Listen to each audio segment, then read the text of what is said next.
Welcome back to Behind the Vocals. This week we have the honor of being joined by the one and only Mr. Dean Atkinson, formerly of With Blood Comes Cleansing. It's a fantastic conversation where we talk everything from vocals to tour stories down to paranormal as well as horror movies and the horror genre as a whole. Super awesome. Hope you enjoy this episode. So without further ado, let's get into it. I am joined by the one and only Mr. Dean Atkinson, formerly of With Blood Comes Cleansing. Sir, how are you doing? How's it going? I'm doing pretty good, man. How about you? Doing well. How's life for you? It's chaotic. I have a toddler who is just a full-fledged gremlin. Like, literally, it's just like the movie Gremlins. So I mean, it's wild. It's a great movie. I can imagine. Yeah, I'm showing my age here, but you're younger than me, so you like classics, I guess. Oh yeah, I tend to like the older stuff more than newer stuff. A lot of the newer stuff doesn't scratch that itch for me, if you will. I got you. Yeah, I'm. I guess technically, I was born almost in '80, like the end of '79, and there's probably some people in the chat room that I know right now that are making old jokes. Yeah, and so '80s stuff's like got such a special place in my heart, especially that's why I love all the 80s horror movies. I've probably watched way more movies than I should have been watching at that age, but 80s horror is I say probably one of the best decades, if not the best decade. I think so too, for sure. I will say though, 78 Halloween is my all-time favorite. That's like my top tier. You can't beat it. I think that's my wife's probably second favorite horror movie. I think The Exorcist is her first, and then she loves that one. It is a great one. Speaking of Exorcist, did you guys watch the new Exorcist? We did. It was better than I thought it was going to be. A lot of people hated it. I liked it okay though. What I think the craziest part of it to me was I'm actually doing acting now, and I had done an audition that I got sent. And of course, I didn't get it, but the stuff I was doing, and when I was watching The Exorcist, I realized that was what I was auditioning for. They just had it named something different. So when I was watching the movie, I recognized the lines. I was like, I've heard this before. So that's crazy. I was kind of like even more pissed I didn't get it. I was like, but that was pretty cool. I'm not gonna lie. I'm not. I kind of have a sour taste for David Gordon Green. So. The way he did the Halloween, the trilogy, and then Exorcist, I was like, all right, that's enough out of you. I need you to stop. Yeah, I could see that, especially the original being your favorite. Yeah, the 2018 Halloween was good, but then they kind of went down after that pretty bad. I am excited for the new Exorcist though with Michael Flannery, I think is his name. He did like Midnight Mass and all those shows. Okay. Oh yeah. That would be. They're saying they're scrapping it. They're scrapping everything that was done in the previous Exorcist, like the last movie with David Gordon Green, and they're giving him creative control to take over. So I'm excited to see what he can do. That'd be great. But nice. We can definitely talk horror all night, and I'm sure we'll keep somehow going right back into it because I can chat about this forever. But I'm gonna kind of give you the floor and let you introduce yourself and just kind of tell the people a little bit about yourself, if you will. Okay. I'm Dean Atkinson. Live in South Georgia, a little town called Camilla. You can tell by my accent, I'm sure. It's the reason he's having me on this is I did vocals in a band for a number of years. The band that I was really known for being in was With Blood Comes Cleansing. I was the original vocalist in With Blood, and took some time off from there. And they replaced me with a guy named Michael Sasser, and good dude. And they did an album with him, and then Michael decided to leave, and I missed it and came back. So it's kind of like an off and on thing, in which they're back doing some stuff now too. But yeah, that's just kind of a little bit of an intro to me. Right now, I'm living life. Wanting to act full time, but acting, working a day job, and doing paranormal investigating is a job too. So kind of got in my hand in a lot of things. You are a busy man. Yeah. Now, if I could just get the money to catch up with the busyness, you know. So the paranormal, how did you get in that? Going from screaming and breakdowns to Yeah. chasing things that go bump in the night. I've always liked stuff like that since I was a kid. I loved unsolved mysteries and stuff like that. And whenever I'd be on tour with In With Blood, nobody else really got as excited about that kind of stuff in the band as I did, except we did have one guy who was a friend of ours that toured with us named Jacob Weeks, and he was a merch guy. And he was just the funniest, nicest dude ever. Well, he got really into it with me, and so I can remember we recorded the horror album in New England with a guy named Zeus, is what they call him, and he was recorded a lot of albums and real beautiful town there, Massachusetts. Well, I found out that just a few miles away was an old insane asylum, and so I was like, I'm going to see this place, and finally got the nerve to sneak in there one day. Jacob and I did look around, and we were riding all over the mountains there at night trying to find these other abandoned places. And so I've always just been into that kind of stuff. And then slowly, you know, getting Christmas gifts and stuff like that over the years, started getting my own equipment and things like that, and just learning more about it, and was lucky enough to get a job with a company that takes people on investigations at places. So yeah, that's kind of quick run through of that, I guess. What's the craziest place you've been to or you've seen? Probably Brushy Mountain State Penitentiary, and it's in Tennessee, and it was pretty bad. People were there. The most famous prisoner that was there was James Earl Ray, who assassinated MLK, and it's real beautiful, mountains everywhere, and then right in the middle is this, you know, abandoned prison, and they do tours during the day and stuff like that, but it's so haunted, they started doing a lot of paranormal stuff, and I saw a lot of things there, heard a lot of things, you know, heard growls when I was standing there in the dark, saw, you know, a girl's back started burning, and she had fingernail marks going down her back, and yeah, and I had another guy who was in there with me who was just he and I, and his demeanor changed and his voice changed. That was a real creepy incident. I was like, "You were getting out of here." So that was one of the creepiest incidents I've ever had. Still talk to that guy sometimes. What was funny is he wound up being a death metal drummer, so we had a lot in common. You ever worry about things like latching onto you or anything like that? I mean, I do. But haven't had that happen yet. I do some certain things to kind of take precautions. You know, certain maybe kind of prayers or things like that. You know, kind of adopt. I have such a different idea of beliefs now than I used to.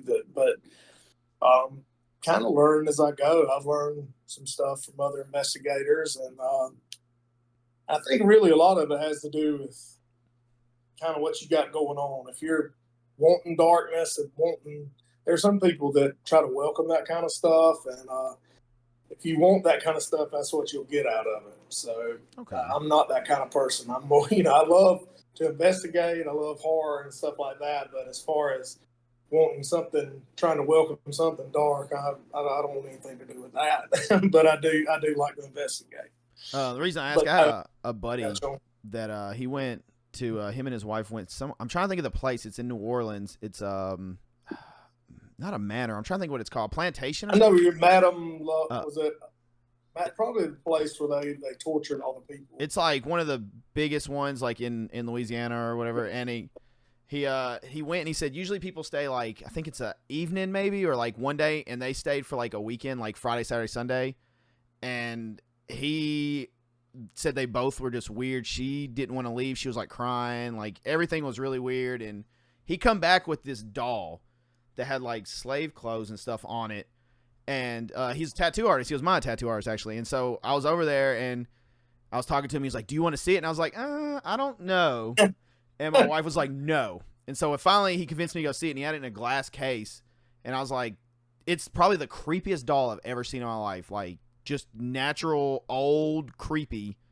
Yeah. And he was talking about how they had bad dreams and all this stuff, and they had to burn like incense, all these different things. And I was like, why is that thing still in your house, dude? He's like, we can't get rid of her. I'm like, I'd like to see it, but I wouldn't want to have it. Yeah, I think he put it in like a storage unit, a special storage unit locked up in a glass case. And I was like, no. He had some wild stories. I'm wondering if he went to the Myrtles plantation. I think that's it. That place, they just recently something that you can stay there. That place is there's a famous spirit there. They have a picture of a it was actually one of the slaves there, but you can see her very plain in the picture. So I bet that was it. Which, I don't know if they play up anything, but he mentioned at one point they were on the second level, right? And they have like the tour guides going around. They're all dressed up in like that period of time clothing and stuff. He said he kept seeing this like one run around and messing with people, and it was like a new hire. And he walked over and he was just like, "Look, I'm tired of her messing with me. You need to tell her, leave me alone. I'm trying to do my job." And they're like, "There's nobody else on the second floor." And found out it was one of the more famous spirits. And the dude like walked out on the spot. He said he's like, I watched him give his stuff and say nope and quit and like left. So it's wild. That stuff it's super fascinating though. It's really interesting. It is. All right, well. I know we're going to get derailed a lot. I foresee this happening, and it is completely okay. Okay, well, I'll try to stick on point, man. It's going to be my fault, too, because I can go down these roads way too much. All right, how long have you been doing vocals? Let's get to that. Okay, I started doing vocals, well, before I started doing, like, rough, like, metal vocals. It's crazy. I sang in high school, actually in like quartet, which is kind of funny. But in 2000, I want to say it was 02 when I first started doing vocals, and it was the first band I ever got in. It was a band called When Tomorrow Doesn't Come, and had a very like melodic death metal mixed with like black metal type sound. And it's probably musically, I've said it before, musically, not vocally, I sounded like shit in those days because I was just learning to do it. But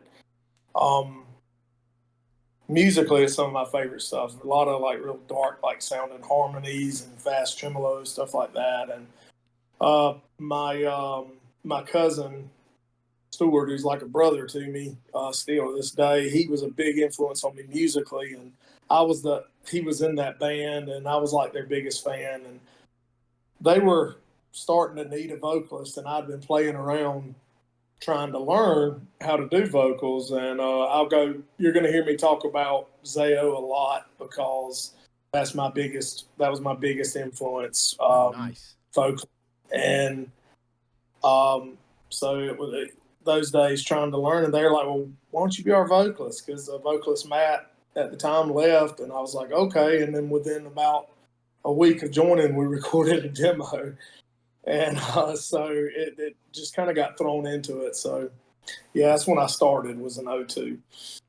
So I'm getting a question to ask you, and I have a feeling you're gonna get picked on a lot because we have a lot of your family and friends in the chat. Yeah. But I'm supposed to ask you about black eyeliner. Yeah. I'm not embarrassed about that. I look cool, thank you. Towards the end of When Tomorrow Doesn't Come, we back in those days we were all, because as you know, with Blood and then my first band, all the bands I was involved in were Christian bands during that time, and I was a very dedicated Christian during that time, and we were really big into old, what we call it old Under Oath now, but Under Oath's original stuff, which was very black metal influenced. And those guys would wear like dark eyeliner and stuff like that. We all thought it looked cool, so we decided we'd do it. And so I did it a few times in what became With Blood. We were called Betrayed with a Kiss at the time, and it eventually became With Blood. So yeah, I did wear black eyeliner a few times. I wasn't a good-looking, flashy emo singer though. Didn't that's kind of, I never could pull that off. So I was kind of more going for, do I look creepy or not? So yeah, thanks for bringing that up, by the way, whoever it was. I'm sure you can probably guess which one. Yeah.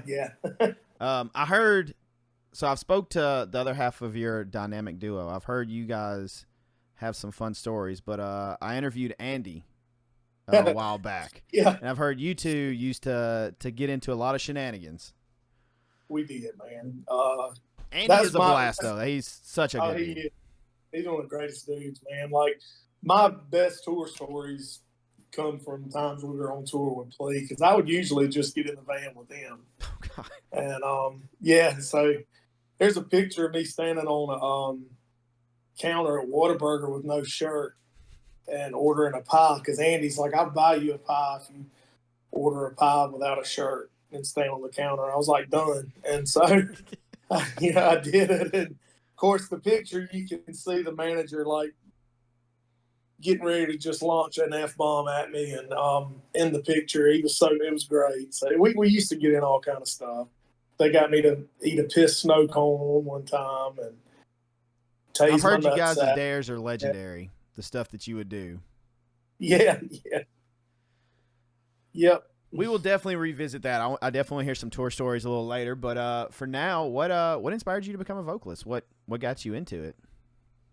I know you mentioned Zayo's your biggest inspiration. Yeah. Was it them? It is. Well, definitely them.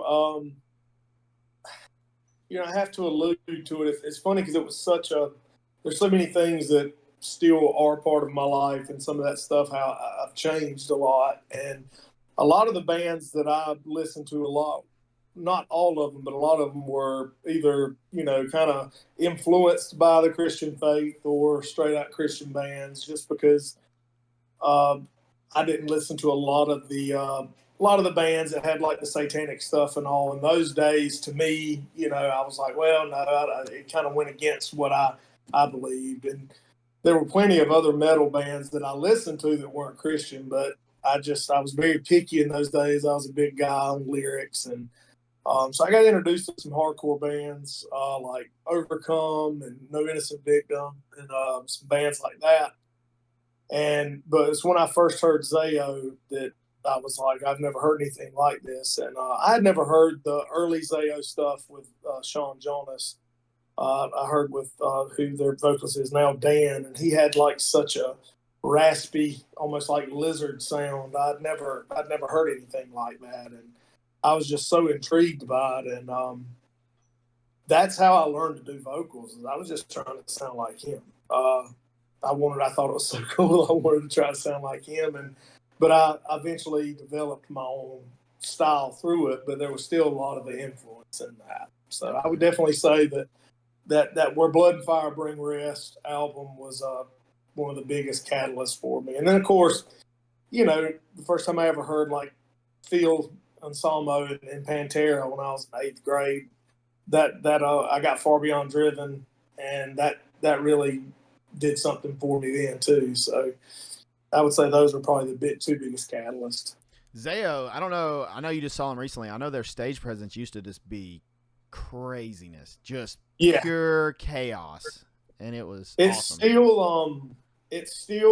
Dan's still very, an amazing front man. Really, Russ is the only one that still gets like really, really crazy because they're all in their 40s, so a little harder to do it now than yeah.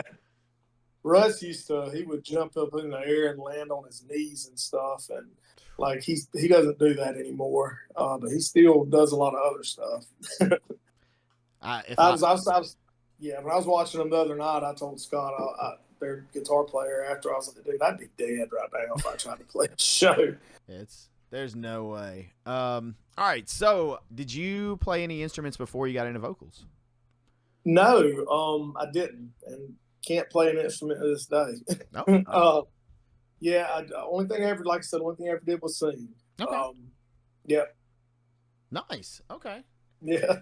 Usually I was always pretty crazy. One-trick pony, man. Hey, there's nothing wrong with that. I tried to play guitar. I was really bad at it, and I played bass for a little bit, and I was also pretty bad at it. So I mean, vocals is pretty always, much where I was at. I was always people that had never seen us, that only heard us. I was always, they thought I was the bass player. I never looked like the vocalist, you know, especially in those days. Vocalists seem to have a certain look a lot of times, I guess. And I looked like the chubby bass player that you see in a lot of the bands. So we used to laugh about that. We'd ask people, who do you think the vocalist is? And they'd never pick me if they had never seen us. Who did they pick usually?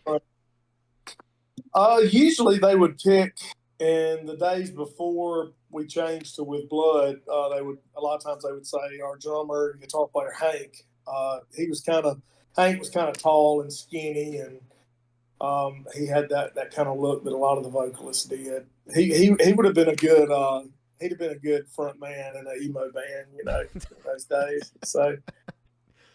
So I'm hearing that you play a mean tambourine and triangle. I can play a tambourine. Yeah, I can play a tambourine pretty good. I can beat the hell out of one of those things, but that's about as far as it goes. Yeah. Death metal tambourine. That would be awesome. Can you imagine that up there, just going crazy? All right. So how did you learn how to do vocals? Especially, I mean, you've been doing them for such a long time. Back in the days, even 10 years ago, there was next to no resources really on what the hell to do. It was just pretty much figured out on your own. You might find one or two bad YouTube videos and then Zenna Screaming come along, but other than that, there's resources everywhere. But back then, there wasn't really anything. It really just trial and error for me. I heard something, like I said, I just started with a sound I liked, and let me see if I can sound like this.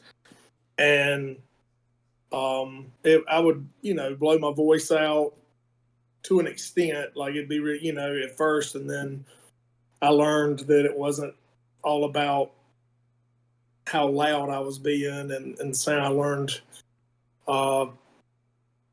One thing I learned that helped me a lot was I was like, okay, I've got a microphone.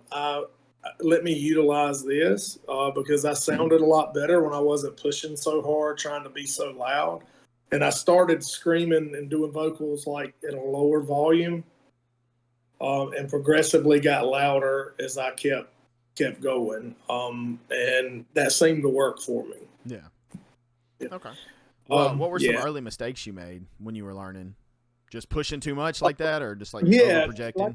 Before shows, I thought I needed to go and just scream my vocals as much as I could into a towel or something, just to try to get my voice broke in. Mm-hmm. And I learned pretty quick that wasn't the way to go. And I never got good at this, but I would always talk too much before I played a show.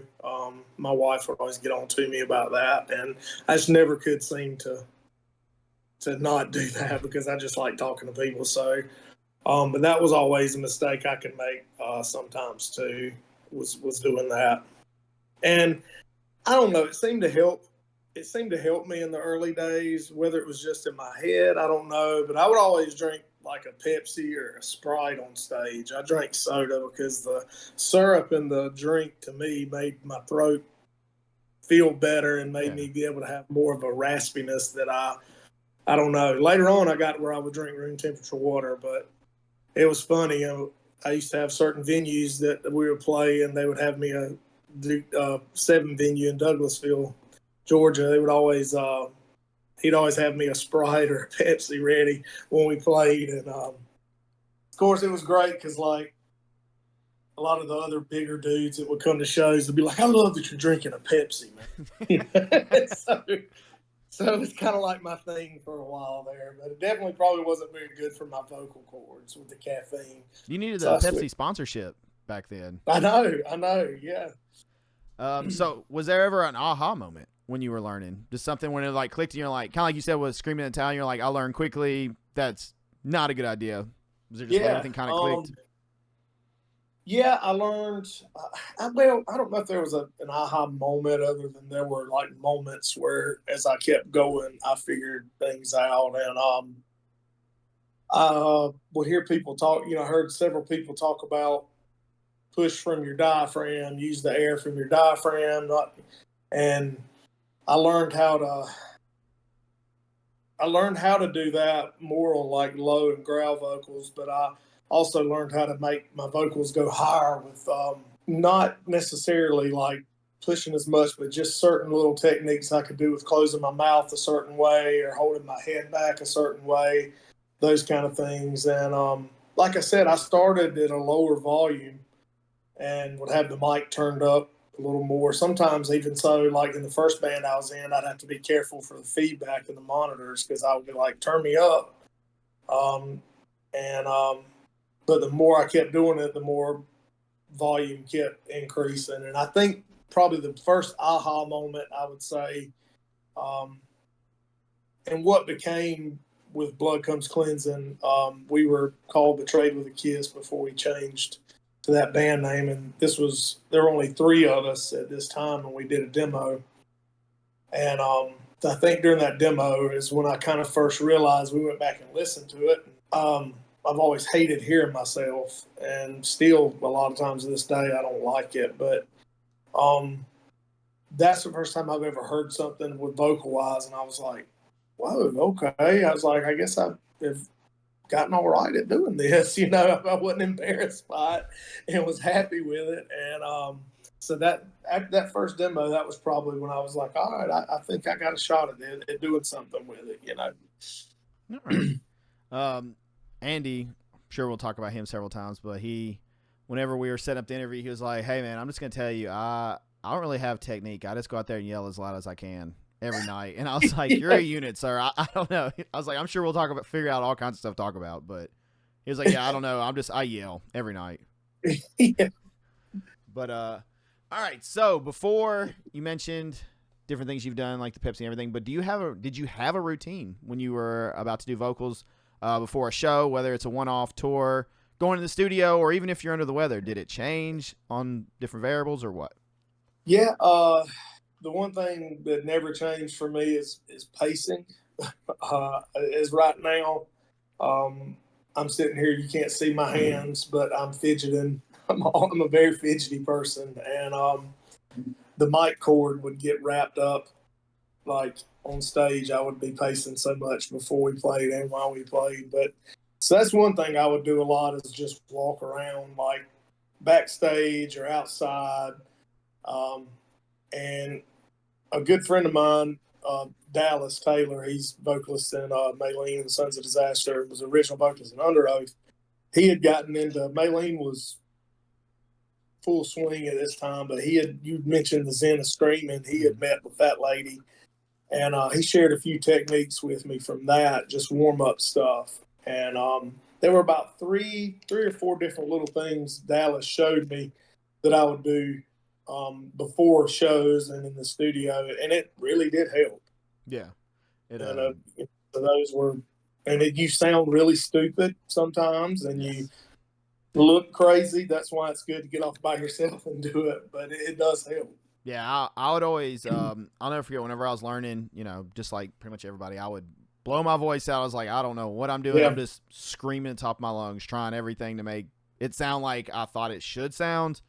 And then once I got that, I learned, different ways. And like you said, the diaphragm and the warm-ups, I never would do them around the band because that just opened a can of worms for them to give me hell. Because you look ridiculous. There's no way around it. You're going to look absolutely ridiculous. The mouth stretches, the different things you're humming and doing. Yeah, but it does help. It gets you, I guess, for lack of better terminology, it's pretty much like the car being warmed up. Like by the time you're on stage, you're you're just ready to go. So it's for sure. She knows what she's doing. She's on something, and she's still doing it now. I'm seeing more and more stuff of hers, which is crazy. Yeah. I have an acting coach who loves her. He teaches a lot of voice stuff, and he didn't know that I'd done vocals and stuff, and he was like, wait a minute, you know about her? And I was like, yeah. But yeah, she's definitely popular. I mean, like I said, a lot of actors use her stuff if they have to scream a lot in a movie or something and stuff like that, just to keep them. Yeah, so it's gotten real big in acting too. That's awesome. She carved out her niche early, and she's done well with it from what I can tell. I mean, she's kind of a staple. All right, so did you do anything for vocal care when you weren't screaming? Did you drink teas or anything? I would, whenever I got sick, I would drink tea. And that used to really being touring and not getting good sleep and eating like crap all the time, you know. And I can remember having to come home from tour, being sick, and I kept drinking different teas and stuff like that. And but finally we had to stop because my throat was like swelling like really bad. And I never forget that was an argument I had with my wife that time, because when we finally decided to stop, she's like, you know, how long have I been telling you to come home, that you're going to really screw yourself up? But now your friends tell you that, look, you listen to them. And it was one of those things. But she was right. Had I not done that, I might have messed myself up permanently. But so, yeah, teas, and I would do that if I was having throat issues. And did you ever do vocal rest, just like on drives and stuff, just not talk, writing notes and stuff? Or like I said, I tried. I was never very successful at that, but I was usually the one who drove on the late shift when we toured anyway. So because I could listen to what I wanted to, get a little bit of quiet. So I would, you know, I was able to rest my voice like that. So yeah. So what was on the? What did you listen to on the late shift? I have a feeling it's not metal. I'm gonna go on a limb and say we listened to something else. Was it something else? Yeah. Now every now and then I still listen to some heavier stuff, but trying to think like what like non-metal stuff I was into in those days. We were really big into this band called Death Veil, and a guy had really like high like falsetto, like really good voice. I'd listen to that, and I'd listen to a lot of like classic stuff and 80s stuff that a lot of the guys didn't know anything about because I was older than everybody else. And I could always seem to, even late at night, I could always seem to listen to Between the Buried and Me. There was something about this, to this day, I still, you know, they're one of my favorite bands, and I could always put in that Colors album, man. When that thing hit, like I listened to it religiously. I wore that album out. That's still my favorite Between the Buried and Me album. Me too. Colors are so good. Yep, I agree. Yeah, that thing back in CD player days, which some people may not remember, but you know, it stayed in there nonstop. Like I didn't take it out for months, probably just front to back, and every song was awesome. It's funny how that works. So like a lot of times people think that in the van and stuff, it's going to be a lot of metal blaring, which depending on who's driving and what's going on and what time of the day, there is metal playing, but there's also a lot of like other genres being played. Yeah. It's really cool to check out. All right. So we're going to shift gears a little bit and go to lyrics. When you were writing lyrics, where did you pull from? Was it personal life experience? Did you go to like conceptual stuff, or did you mix it? What was kind of your go-to? First lyrics I wrote was in the first band I was in, When Tomorrow's a Come. And, you know, I go back to high school. I was a terrible student in high school because I was a clown. I could have actually, now, algebra and stuff, no, I would have still wouldn't have done great in that. But I loved literature. I loved history. And I could have done a lot better if I wasn't so focused on goofing off and all that kind of stuff. But I had an English teacher who, her name is Miss Caldwell. She still teaches, but I learned a lot of things from her. Like for some reason, I really enjoyed Shakespeare in her class. I really enjoyed like Beowulf and The Crucible and stuff like that. And so I really paid attention a lot when I learned stuff like what an oxymoron is and all these kind of things that started coming back to me when I started writing lyrics.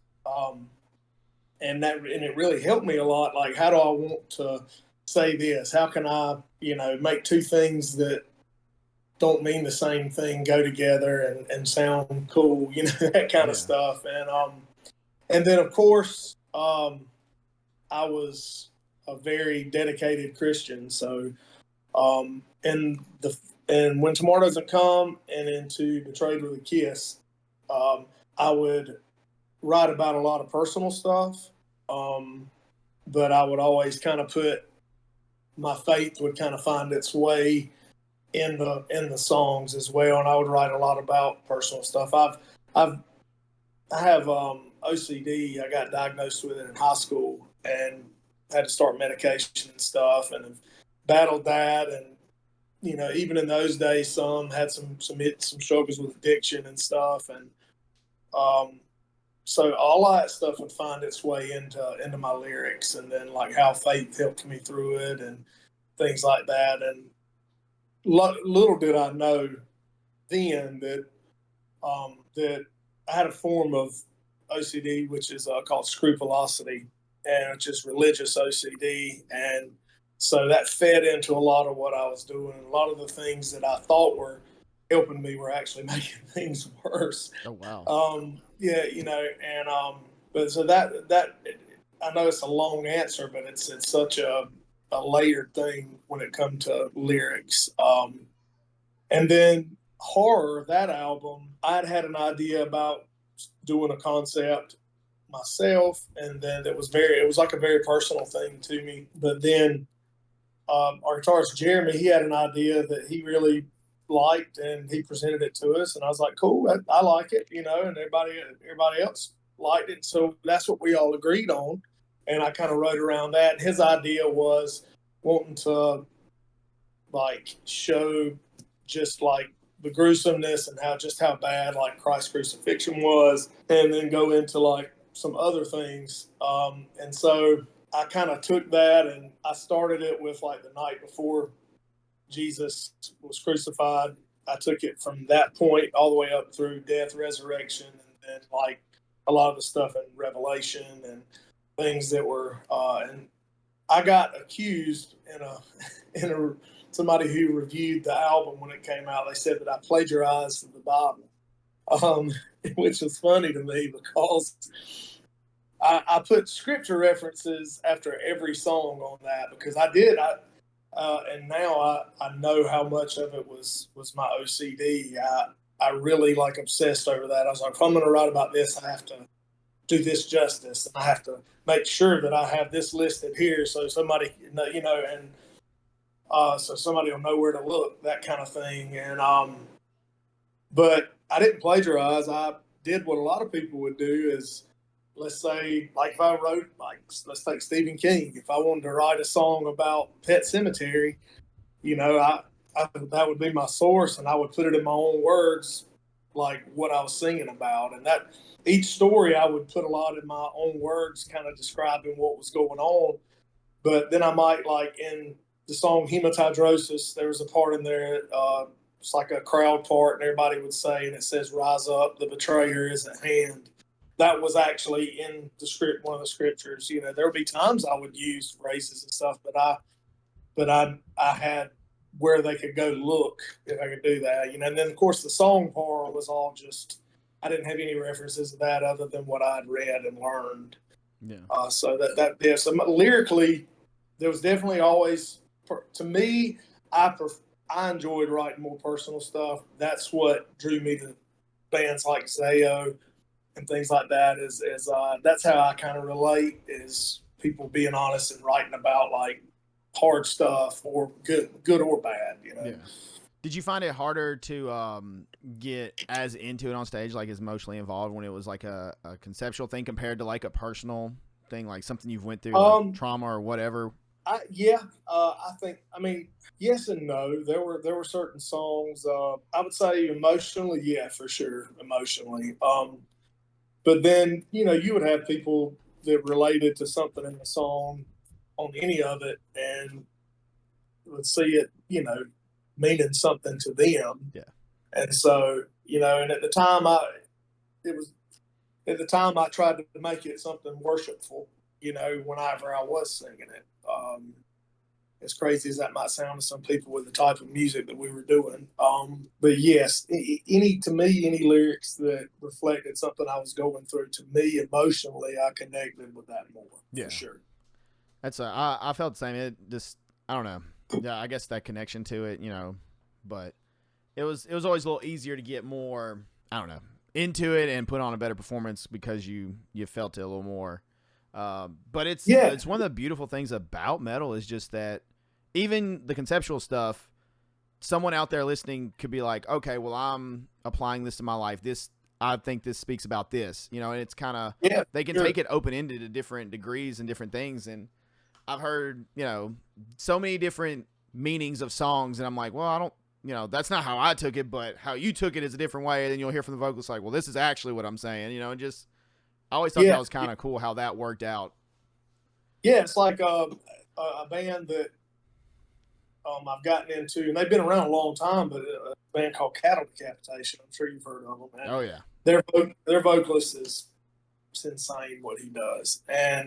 But a lot of his like lyrics about like the environment and like just how jacked up the world is and what we're doing to it. And while I'm not a vegan, I know he's a vegan and all, but like a lot of the stuff that he writes is like even struck an emotional chord with me a few times, because it's this really good brutal music, but you can see the heart behind it. And this guy really cares about the planet. He really cares about animals, and I'm a big animal guy too. So yeah, that's been a metal band that's really kind of struck a chord with me over the last probably 3 years. There's a lot of passion and energy and everything in metal, and it's you can't really rival it. It's next to nothing. So I have to take a detour for a second. I need to know, since you're wearing the Stephen King shirt, favorite Stephen King movie. Glad you said movie. I'm not a big reader. I've tried to be a reader. I have the worst attention span on reading. Me too. I multitask way too much to stay focused. My wife, she can read for days, just fine. Yeah. I've started getting into audiobooks lately, which I'd be better with audiobooks. But yeah, I'm a terrible reader. I did the Pet Sematary audiobook, and I actually had the actor who played Dexter doing the audio. It was really I've heard great things about that. Yeah, it's awesome. As far as movies, Stephen King, oh man, I really loved the Pet Sematary movie from the late 80s, early 90s, that time. The remake had some things about it that were good, but I didn't like what they changed. And I didn't ever. I had my doubts about the remake when it came out, because the old miniseries with Tim Curry was probably my favorite. Yeah. But I actually loved the one that they did, the two-parter that they did. I forget the actor's name all the time, but this newest one they did, because I thought the acting in it was great. I actually wound up liking it better, I think, than I did the old one, which I couldn't believe. Yes, I'd have to say probably the newer It movies have been my favorites. Did you like the second one a lot still? I did. I really like the casting. My complaint with it was just the overuse of CGI, which, I mean, it is what it is, but I'm a practical effects guy. I like. Me too. I love Tom Savini. Stuff like Tom Savini's a legend. But yeah, that was my gripe with it. The first one, I mean, there's CGI in it, but I just like the practical effects. And that was my big problem. But other than that, I did like it. Yeah. Pet Sematary, you gotta love the one you were talking about, the 80s one, the acting. Yes. The guy, the dad. I'm blanking on his name, but just some of the lines he delivers are just so monotone. I'm like, oh, this is so bad, but so good, because the story is fantastic. It is. It is. And then, of course, the little boy that played Gage, that was always. But the most terrifying part of that movie is Zelda, the sister. I had a friend who, to this day, I can still start trying to talk like her, and he's like, "Shut the hell up!" He hates it, and that was the scariest part of that movie to me. All right, we'll get back on on topic. I'm curious what this is. Do you have a favorite lyricist or someone that inspired you as far as lyrical content? Yeah, I mean, I have to say then and now, because I haven't been in the game in quite some time when it comes to being in a band. It's been a long time. But Dallas Taylor, who I was speaking of earlier, Dallas is one. He and Dan Wyatt from Zayo were two of my biggest lyrical influences. Writing personal stuff. Nobody could write about having a broken heart like Dallas could. Like that Changing the Times album. I mean, to me, lyrically in that, some of it's some of the best stuff he ever did. And then Dan, just the way he could describe stuff about depression and anxiety, I've never heard anybody be able to do it like him. And so those were two of my biggest influences, and I still listen to them nowadays. Probably now, and what I listen to, and is there's an artist, and she goes by the name Ethel Kane. It's her name, but that's not her actual name, but that's her like artist name, and it's definitely not metal. I don't really know what genre she's under. It's like some people say slowcore, different, but it's just a lot of it's very pretty, but there's a whole concept behind her album that is nuts. And she's gonna have 2 more with it, and I'm sure my wife's probably laughing or making a comment if she's still listening, because I talk about Ethel Kane all the time. But her lyrics, she's written some lyrics that since I've gotten into her stuff that have just like blown my mind. So she's probably my favorite lyricist right now. Yeah, your wife's only been slightly making fun of you in the chat, just a little bit. Picking just a little bit, nonstop. Yep. And she's making fun of you about your newest obsession, is what she said, actually. Yeah. So this next question is tough. I will go ahead and warn you. And it's a either way. You can answer it one of 2 ways, or both, whatever you choose. But do you have a favorite lyric? And it can be from your own stuff, or it can be from someone else, or both. If you have one, it is tough because there's so many out there, and you have to go through so much stuff. Oh man. And just so you know, Amy wants you to know she's making fun of you more. Okay, thanks. You catch a lot of grief, it looks like. I do. The first lyric that pops into my mind, and I could sit here and name 5 or more. You know, one depends on the day of the week, really. There's a lyric in the song Ghost Song that Zayo wrote, and the lyric is time to go. It says, time to go, one last look, one last touch, a ghost to those I love. I've always loved that. That's always been one of my favorite things. Okay. He wrote, yeah. Nice. Okay. I like it. Did you ever have a favorite lyric of yours that you were proud of, or any that stick out? Tough questions. This one's a tricky one. I know. And being put on the spot always makes it worse because you're just like, oh, okay. Yeah. No, I really can't think of one. Nothing? To be honest, that's fine. That's fine. Yeah. I mean it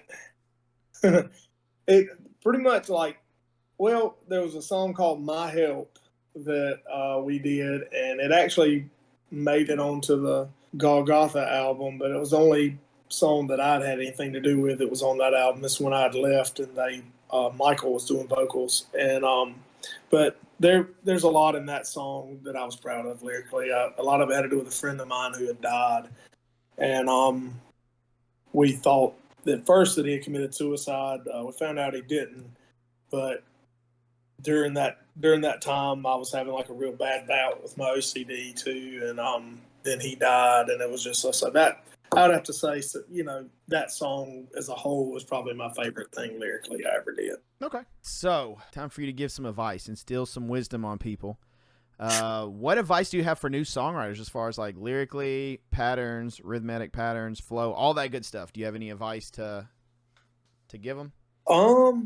Use your influences. Like, don't copy. I'm not saying rip people off by any means, but utilize. My thing is utilize who speaks to you. Like, because there's nobody anymore that's going to be 100% original anything. Everybody is influenced by something or someone. I'm not saying rip, but like I said, I'm not saying rip anybody off, but and taking your influences, like vocalists that you're influenced by lyrically or vocally, like take time, get into it, and like find what it is about them that speaks to you, and kind of find your own flow from that. You know, that's what I did, and you do start finding more things originally. Yeah. And but you know, it might not be a metal artist. A lot of the lyrics, a lot of times when I would write, I wouldn't be listening to anything heavier. I can remember Dallas telling me that when he wrote a lot of his lyrics, he was listening to like Tori Amos and stuff like that. You know, he was really influenced by a lot of like different kind of stuff. And so I guess just, you know, and as far as patterns, there's patterns nowadays that I could have never done. I'm a big Will Ramos fan, and Lorna Shore, and I mean, not only are his vocals absolutely insane, but how fast he can spit out words and stuff like that. Phil from Whitechapel, talked to that guy in years, but he was the same way. I mean, I was never one of those people that could like while I was screaming. My style was more definitely not fast like that. Yeah, I never could do that. So I always admired people that could do that. So I remember the first time hearing Phil, I was just like, I don't understand how you were doing that this fast and just keeping the tone, and then the lows.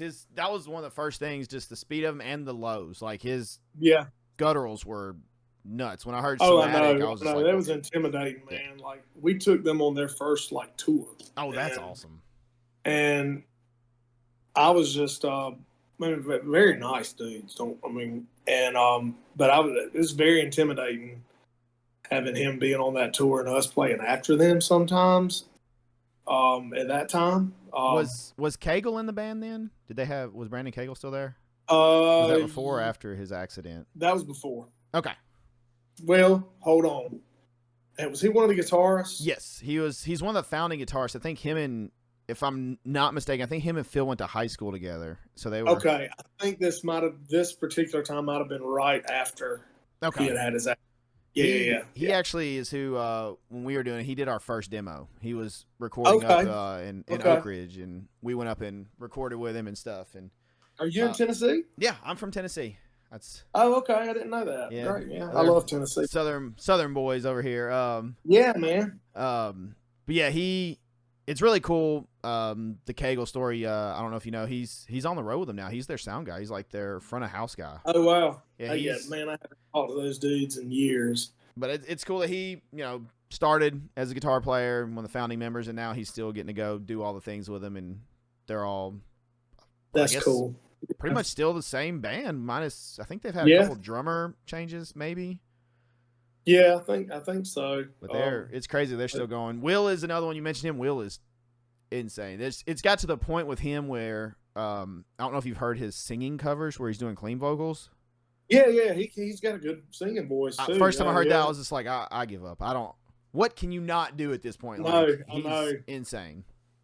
Yeah, it is, and I love his guttural vocals, and like as a whole, I'm more of a fan of higher screams, but I mean, don't get me wrong, I love good gutturals, but that's what made me like hadn't heard anybody do vocals like him like that in a while. I mean, of course, I love Danny Filth's vocals and Cradle of Filth, like that shrill, that I mean, and but he can just do it all, man. Yeah, like he does the best gutturals you can hear. He does. And that's the way the guy in Cattle Decapitation too. Like, there's some really good vocalists out there. It's crazy the stuff they're doing now, compared to just, like I said, 10 years ago.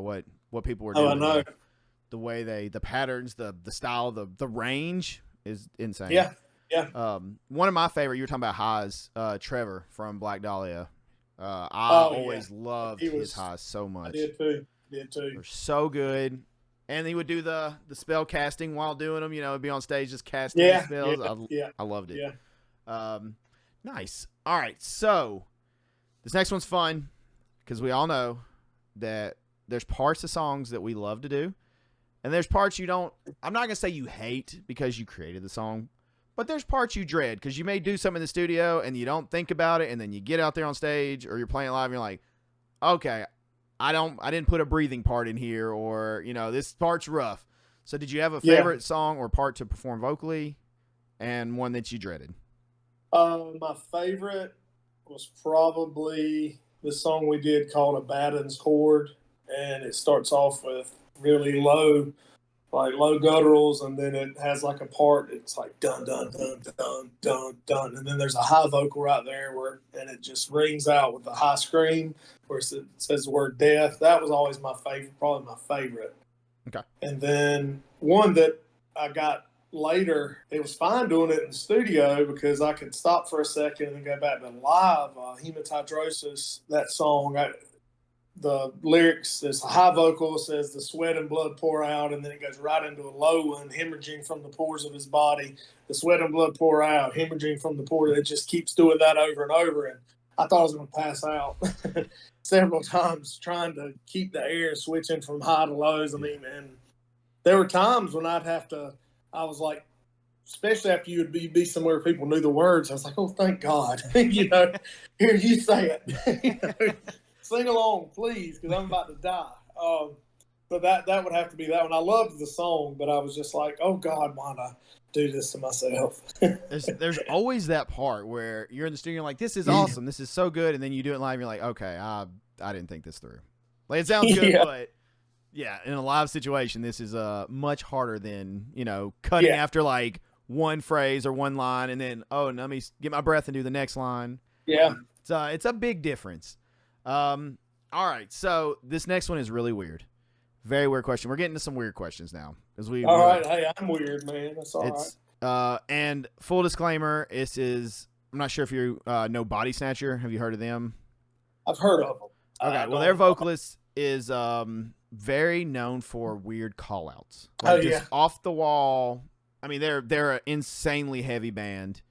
You know, people are just going nuts the whole time, and then before a breakdown, he will just say some off-the-wall stuff. Just things that just don't make sense, and then you're just like, wait, what just happened? And then people will go crazy.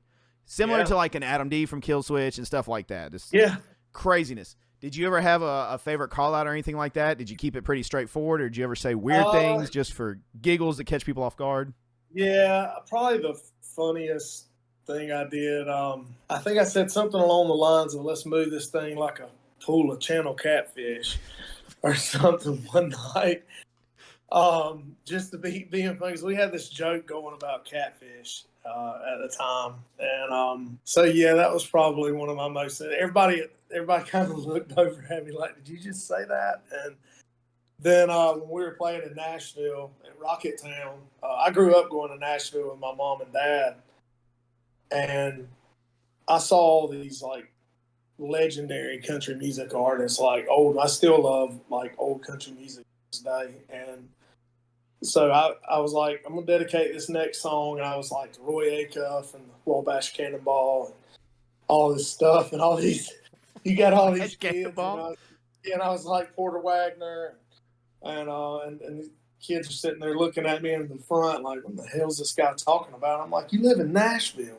dude. I was like, you don't know. And so everybody, even the band, was like, what in the hell are you talking about? They just started playing, you know. But so those are probably my two favorites. I love it. I love it.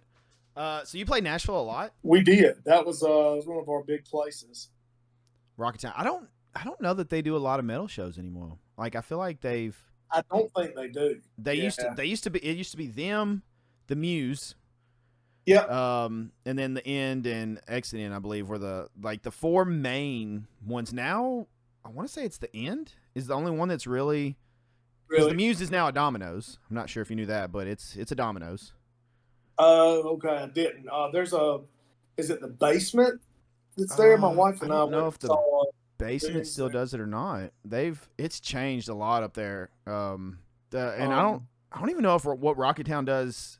Did you ever go when they moved from I guess it was the original building to where it had the main building, and then it had the level 1, which was like a separate, like almost little warehouse, smaller building? That's we played that big room one time, us and Whitechapel and a few other bands, and then when I first started going there, it was a smaller room, and that was in the Betrayed with a Kiss days. But I'm trying to remember when I don't know if I okay, so they're saying the Basement East still does. That's right. That's where Plea played their reunion show earlier this year. So yeah, they still have some hardcore bands come through, but they're saying it's more emo shows there mostly. Yeah, we saw LS Dunes there, which was a great show. And that's actually how I first met Andy. That was before he was ever in Plea. It's funny, he was in a band called With Blood Comes Beauty.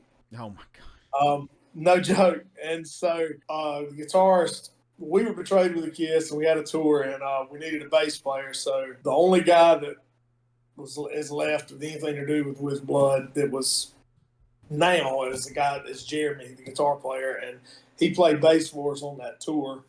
And then after that, he wound up becoming our guitarist, and we started changing. Like sound got heavier and stuff. I mean, he wrote great stuff, and he losing my train of thought here. Oh, but he's the one that got with Blood Comes Cleansing because a friend of his was going to use that for a band of his.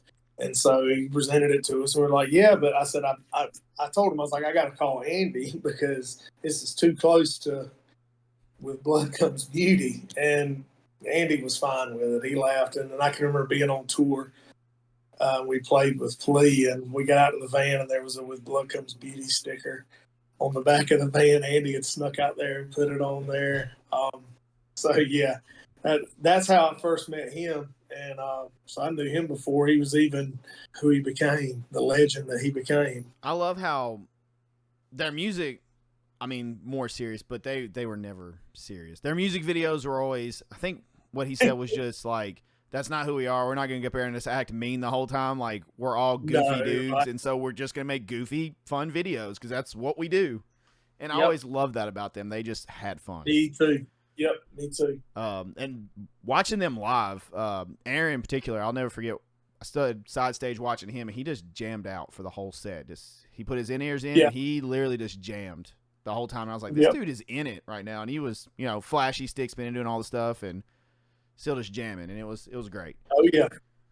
All right. So did you have any – so this is kind of a sports-inspired question. Okay. A lot of times athletes will be – semi-superstitious. They'll have things they'll do before they play or things they'll wear or whatever. So did you ever have any like pre-studio rituals or show rituals you had to do, non-vocal related, but was there anything that you had to do before?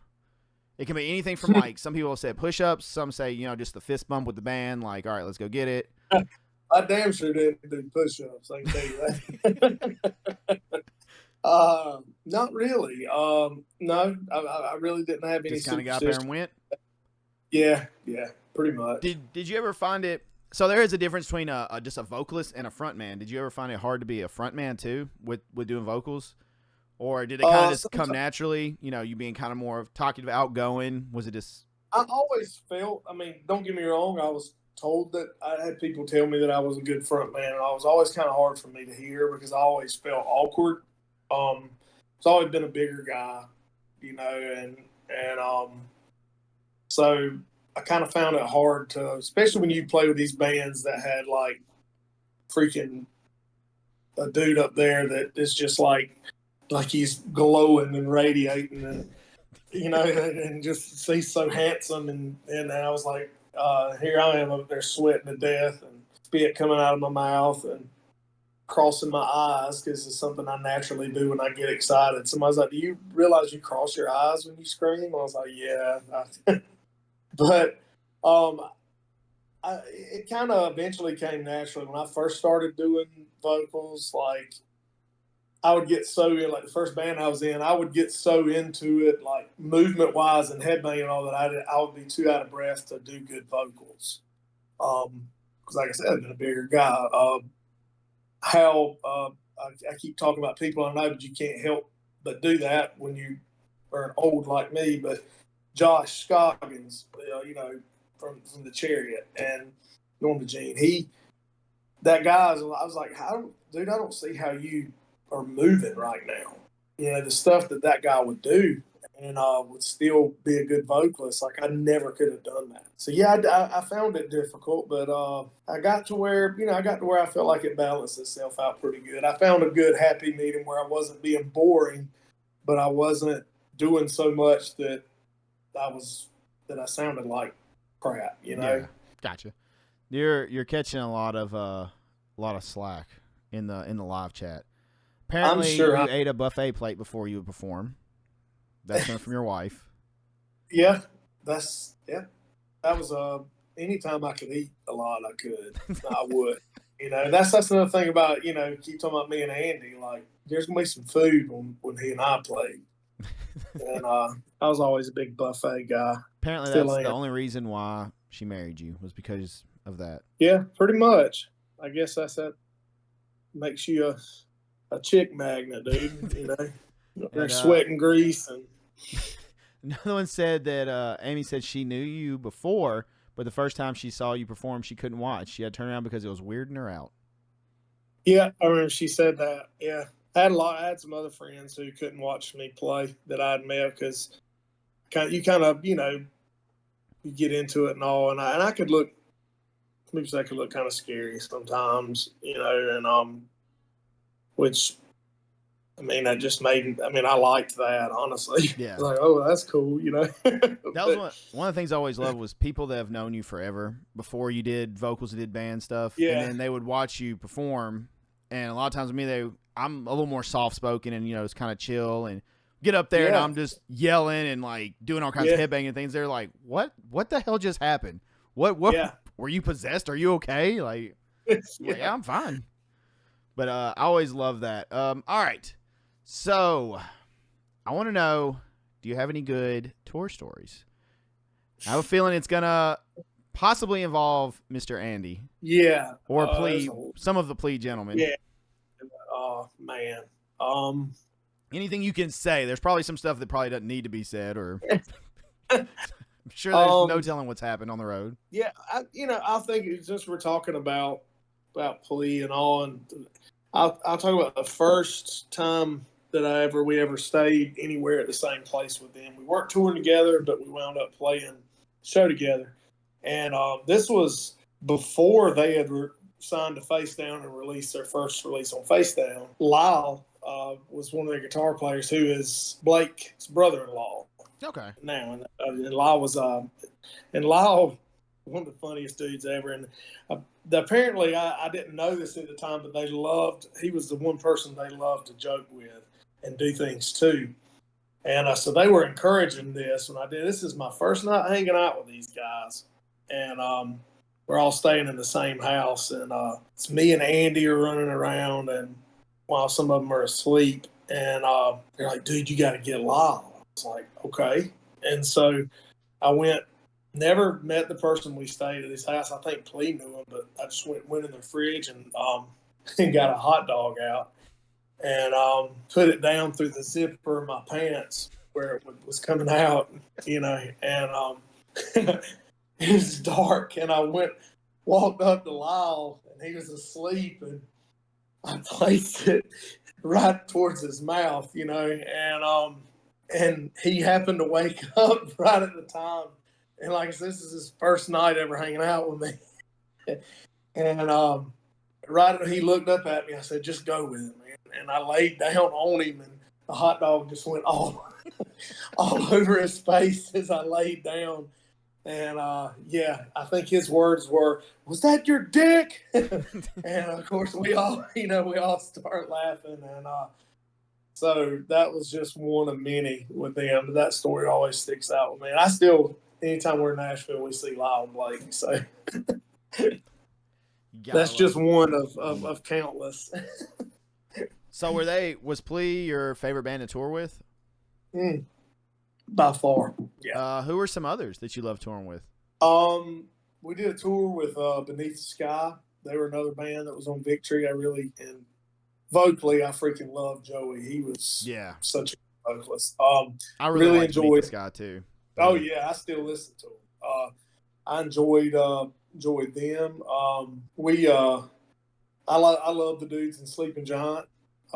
Anytime we ever got to do anything with those guys, they were really nice. A lot of those bands you didn't ever do like multiple tours with, but I mean, I can sit here. I really, honestly, there was only one tour that I think about and that have like any bad memories on, and it wasn't really the bands. It was just how the tour was promoted. I was very fortunate that I really enjoyed all the bands that we toured with, but those stuck out. Was definitely Plea, Beneath the Sky, Sleeping Giant. There was one other band that I was about to say that I always. When I first came back in the band, we did this tour with Abacab. I don't know if you remember. Yes. Them. And those guys were just nuts. Are they coming back? I don't know, man. I haven't talked someone to them in years. Who was is that Tyler? Was Tyler the Yeah, vocalist? yeah, Yeah, I think the they've Tyler Green, right? Yes. Mhm. They've announced something, or there's merch. I don't know what's going on. I haven't seen it all, but I've seen an It's I don't know if it's a anniversary of an album or what, but I've seen some Abacab Okay. stuff popping up. I'm like, oh, that's a band I haven't He heard was- forever. I know he's a great guy. I had fun, a lot of fun with those dudes too. Were they a Sumerian band? Abacab? Yes, they weren't at the time, but they did one. And I think Tyler actually worked for Sumerian and Ash in some capacity. This was after we had stopped playing, but when I was living in Chicago at the time, the Abacab came through and stayed with us and stuff. And I think that was when they were with Sumerian. Then. Okay.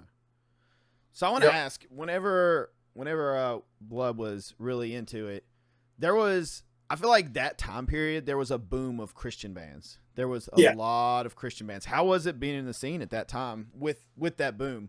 I've heard good stories, and I've also heard some not so great stories. Not necessarily about the bands, but about people wanting people to be what they weren't, just for the sake of selling records. Is there? Yeah. If that's something we don't need to discuss, that's fine. But I mean, I no, I mean, I'm not.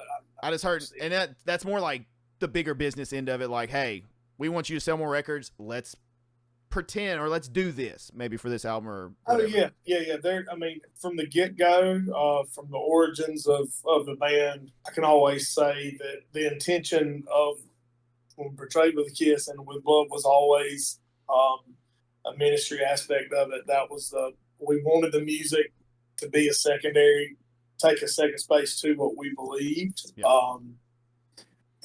But yes, there were bands that got marketed or went to a label or did this at the time. You know, just where I'm at now, being a spiritual person but no longer a Christian, I've changed how I believe so much that, and this isn't to put down anyone or anything, but I can remember keep talking about Flea, but us talking about this and like how it kind of bothered them that they weren't going to make any shirts that were like overtly Christian, because they didn't want to for that to be like this selling point for merch. Yeah. And at the time, I was just like, okay. And then later, the more I started changing, I realized it. And even before I left Christianity, I had gotten to the point where I said I'd never be in another Christian band, because to me, I think that's something personal, something to help other people. And I got to where I didn't think it should be something I'm using as part of what I make money because of this, if that makes sense. I mean, you can look at, and not only, I don't think you'll mind me saying this, but not only to me is some of the worst written music, contemporary Christian music. It's just, to me, it's just, it's awful, but a lot of it is. But a lot of them are making bank on that, which is nothing wrong with that, but you hear all these horror stories about the Christian music industry, and there are people that are completely fake. Yeah. To me, I'm like, if you're proclaiming something, not that I like, don't get me wrong, not that I like, that's a bad example. I'm thinking out loud and I'm rambling here, but I think I just got to a point to where later on I was like, I don't want to do this shirt that's got, let's do a shirt that has more of a Christian message on it, because the Christian kids will buy this. When we're playing Cornerstone, let's put this on here because the Christian kids will buy and we'll make more money from that. Now, ultimately, is that wrong? No, I'm not saying that you want to sell merch. But to me, if the heart of what you do is supposed to be your faith and stuff like that, then to me, that just don't coincide together. Yeah. And that's where I had gotten before I just completely became whatever I am now, and that's just spiritual. I don't claim any religion, It's funny how it all kind of progressed. Like the bands, like I said, there was a lot of bands at that time that were labeled as Christian bands, whether or not they actually were, Oh yeah. But it's seeing like Andy and Plea, for example, they seeing how his lyrics and almost his views progressed over the album cycle to where he is now was very interesting to see, like the progression and stuff. And even I asked him if he got backlash from the label, and he was like, no, they never said anything. But I know another band that I'm not gonna name, a label shut them down. They read the lyrical content, and they were a Christian band, but they were just adding more realism, like different things to it, you know, questioning certain things, but not saying they weren't a Christian band, but still just questioning and having things. And the label was like, no, we're not putting that out. And just that's to me, if you can't question something, that makes it weaker. You know, if it can't withstand questioning. So yeah, I can see that, and that's ultimately what I'm talking about. You know, when Blood got back together this past time, I didn't know they were doing anything, but I started getting messages one night saying with Blood's bags when they were playing, you know, the Furnace Fest thing, and I take that back. That Michael had messaged me. I knew they were going to do a reunion with the Golgotha music because Michael had messaged me and told me, he's like, hey, I wanted to let you know, which I thought was really cool of him. But I didn't know when they were going to announce it or anything. So I didn't know they had announced it. And there was this particular Christian, and I'm not going to name any names, a particular Christian, like hardcore metal, that was announcing it and all excited about it. And some people were like, oh, Dean's not doing it though, because it was the picture had me in it. And then lo and behold, somebody comes on there, well, you know, he's not a Christian anymore.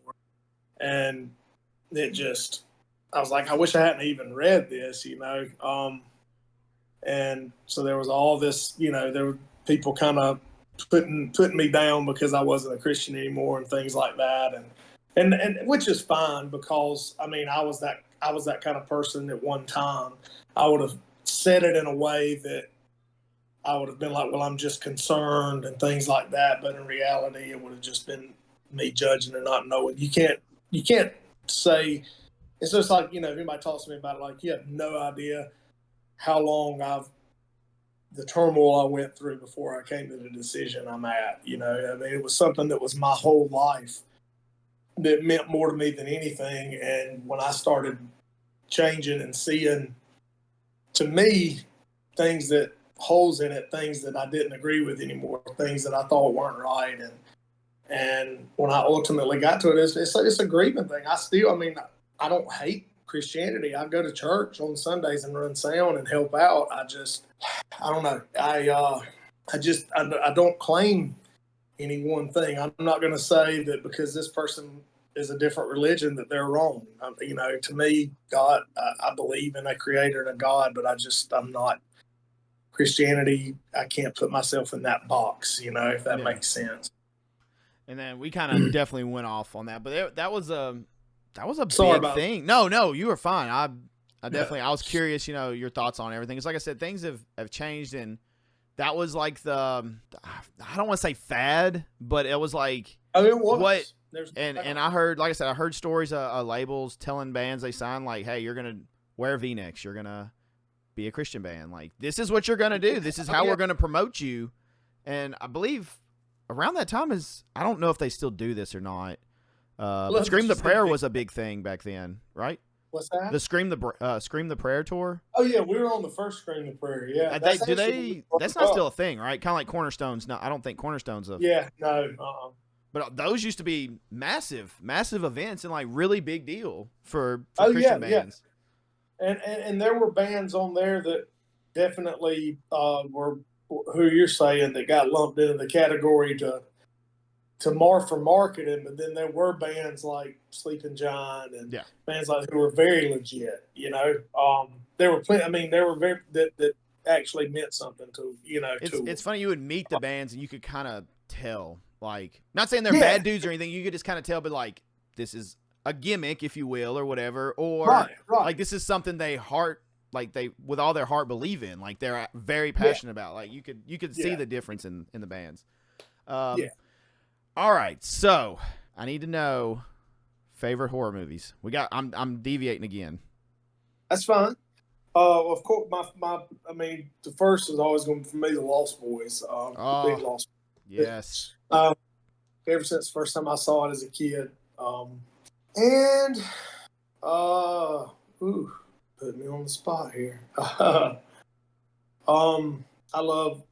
too love the original Halloween. I'm a big fan of the, just to kind of harp on it, there's next to no blood.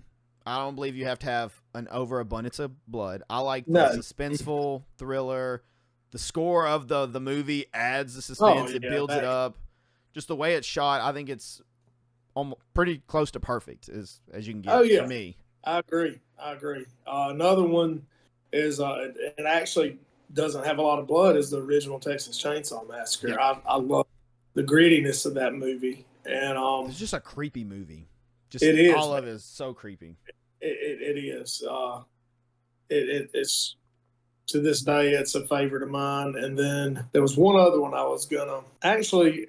It's hard to pick just one, but I love the Friday the 13th and the Nightmare on Elm Street just because as a kid. But I actually think my favorite movie in both of those franchises is the third one. I loved Dream Warriors, as cheesy as it was in some of it, and then the third, Friday the 13th, when he first gets the mask. Yep. Those two were. Are you a big slasher fan? I know you like. Yeah. Okay, I am too. I'm a big fan of slasher movies. Yeah, and now as far as scaring me, the supernatural stuff. Yeah. You know, kind of. Slashers never bothered me really, because I mean, it's No. I mean, and I think the first Scream's incredible, man. Oh yeah, breaking the fourth wall and everything the way they did. Yeah. What was I lost my train of thought again. We're talking about horror. Have you seen? There's a new slasher out that is it's the perspective of the killer. Yes, I have not seen it. I want to. I've seen part of it. I was doing other things. I was multitasking. We talked about, how terrible about tension. I'm going to rewatch it, but what I've seen, it's really cool. I don't know why anybody's not thought of that yet. It's a really cool idea. Just, it literally follows the killer. So that's what it's wild. There was I was thinking, as far as trying to think about movies that have actually scared me over the years, the American remake of Ring You the Ring. When I first saw it, that movie scared the piss out of me. And I still love it. And then Hereditary scared me. Hereditary was creepy. It had some really. It was, man. That director is good at just weird movies. Did you watch Midsommar? Dude. That wasn't a scary movie, but I was just uncomfortable the whole movie. I was like, this is just weird. I was just talking about that movie. I watched it with my wife and I was like, I mean, visually it's amazing, but I was just like, what the hell am I watching, dude? Yeah. That movie was disturbing. Yeah. I have an old one that has a really good jump scare. I'll never forget. I watched it and I forget who suggested it to me. They're like, watch it. Cause I was like, I'm kind of almost desensitized. I've watched so much horror movie, like, they don't really bother me. I enjoy the genre. I watch a lot of them. And they're like, we're going to get you with a jump scare. Watch Jacob's Ladder. And there's a scene in it. Have you seen Jacob's Ladder? I remember that movie. It's funny you said that. I can remember it as a kid, but I never sat down and watched all of it. It's got Tim Robbins, right? Yep. Yeah, I need to watch it. There's a scene, and like, I don't know, spoiler wise, but like he's looking in the mirror. His son passed away, was hit by a car, and he's seeing his son, and then it like does like a quick thing, and it's a demon. And I was so engrossed and invested in like that like flashback moment that I was like, okay, you actually got me. I was like, damn you. But another movie that I can't believe I didn't say is and it's probably, I would even say it's probably like second favorite, is Silver Bullet. I'm a big UC fan, and my wife's probably just shaking her head right now. Funny side story. I made her watch that on our honeymoon. It's like, you got to see this movie. But that movie's great, man. It's got everything. So. Have you ever watched so another modern one that I really like? Well, I say modern, it's 2007-ish range. Trick or Treat. Have you ever watched it? I loved it. Trick or Treat's one of my favorites. Out of like modern stuff, I love Trick or Treat. I remember the first time it was hyped up to me forever, and when I finally got to watch it, I watched it and I was like, okay, that was cool, but what the hell did I watch? Like the stories going around, and now the more I watch it, the more I find little things within the stories, linking them all, and I was like, oh, it's genius. Yeah. It's awesome. Yeah, I really liked it too. Nice. All right. You've toured. You've done the thing. Do you have any advice for musicians that want to go out and tour and be on the road? Is there any advice you can give them? Make sure that you have someone that can help you, maybe not even necessarily in the band, someone, but help you like manage money. I'm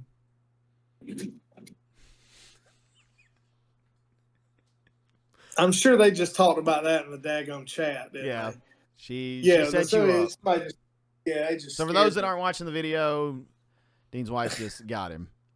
Yeah, well, it scared the mess out of me. I can't even think right now.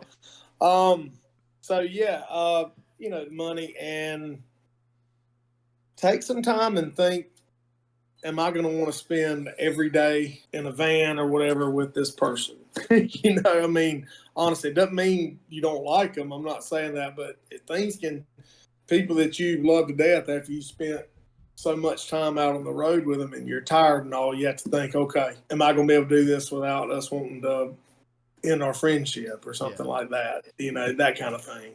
So that would be the two main things. It's not all, I mean, I know like if you're starting off with music and everything, you see the glamour, like, oh, I'm on the tour and this is awesome. And it is, and you get to see a lot of stuff, but at the same time, it's a grind, and you're all wore out, and there's long drives, and in the genre for the most part is I mean, you can make money, but it's not like you're making a ton of money. So you're eating little things here and there, you're sleeping when you can.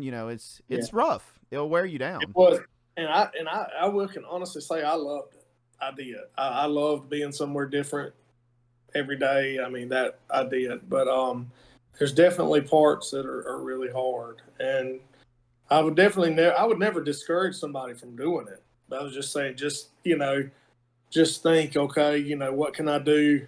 And maybe not even maybe reword it. Maybe not even can I be on the road with this person, but maybe get some kind of way that you can find some kind of routine or something you can get away and kind of decompress a little bit. That way you're not being a jerk to other people and stuff. Because I know I was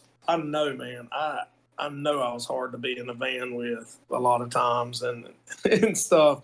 And I know, as fun and goofy as a guy as I am, I could be a real grouch, sometimes, especially when I was tired. And so, yeah. It's rough. I forget who it was. Someone said go out for like 2 weeks and see if you like it. Like if you do well with it and y'all, you and everybody are getting along and everything goes well, awesome.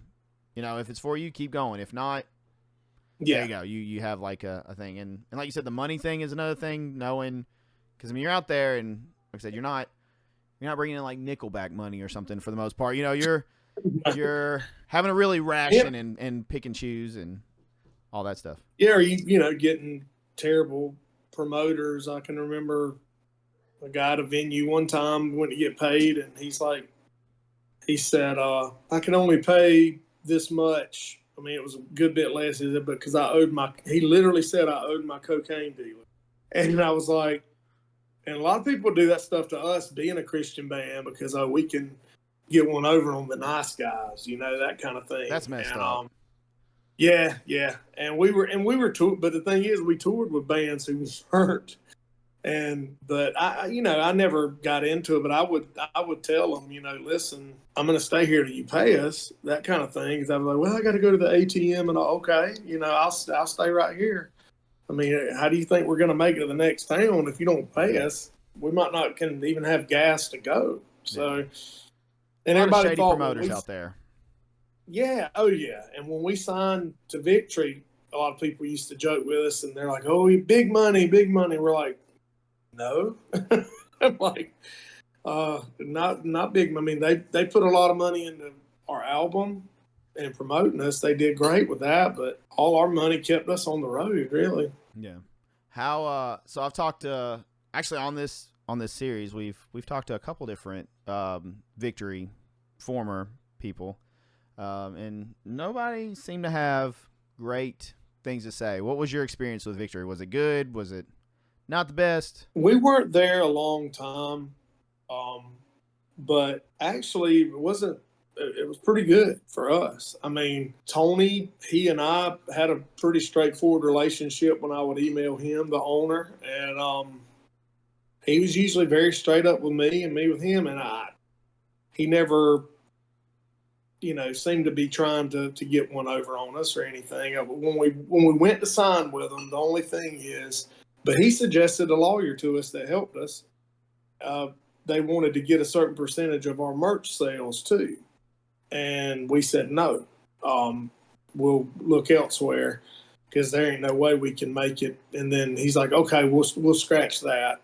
And, but we had to do all our merch through the Victory merch store anyway. So that was kind of crappy that they did that, but they still wanted to sign us when we refused that. And maybe we weren't on there long enough. We released the one album, but I don't have anything really bad to say about them. They really promoted us well. They did a Victory tour that we were on. We opened it. But Bury Your Dead was the headliner. Wow. Direct Support was in Muir. And then the Warriors and us. And that was a great tour, especially the Warriors. Those guys are a lot of fun. Had a great time with those guys. And the Muir was big, but not as big as they got. This was right as their second album that was coming out. So it was before they blew up, as big as they did. And everybody on that tour are all really nice dudes. Okay. Nice. All right, I just had to ask because it seemed to be a general thing going with several of them that they would be like, yeah, Victory, not a label anymore, but our time was right. Meh. So I didn't know if it was like a consensus or what. I took up a lot of your time, sir.